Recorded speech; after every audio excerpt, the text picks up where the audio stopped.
தாங்க முடியாத அளவுக்கு மன கஷ்டம் இருக்குது, இல்லை அழணும் போல் இருக்குது அப்படின்னா சாமியை தேடி போகிறேனும் இல்லையோ 2 பேரை நினச்சிப்பேன். ஒன்று வந்து எங்கள் அப்பா.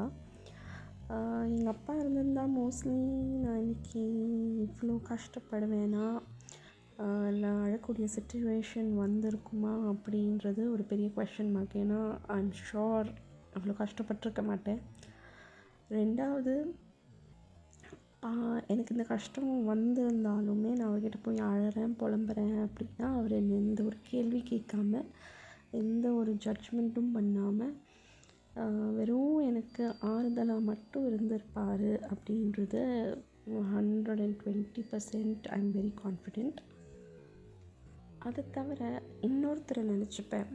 யாருன்னா, after all the struggles my life was going very smooth. I know there were few ups and downs which I was easily managing.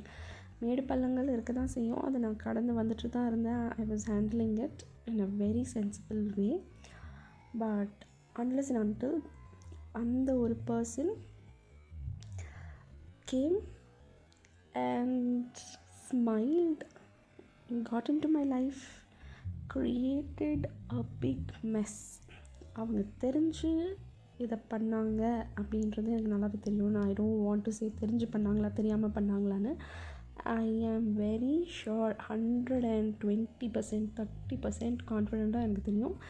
என் வாழ்க்கையில் பிரச்சனை வரதான் அவங்க இந்த ஒரு பெரிய ஒரு சீக்ரெட்டை யாருக்கு தெரியக்கூடாதோ அவங்களுக்கு சொல்லிட்டு போயிட்டாங்க. பை திஸ் அன்னையிலேருந்து இன்னைக்கு it is going to be 12 years that I'm into this mess. There comes a problem, I'm always crying thinking of this person who created this mess. So என் கண்ணிலேருந்து வர ஒரு ட்ராப் ஆஃப் டியர்லேயுமே வந்து their name is written. I regret that I cry, but then they will be answerable for all these tears.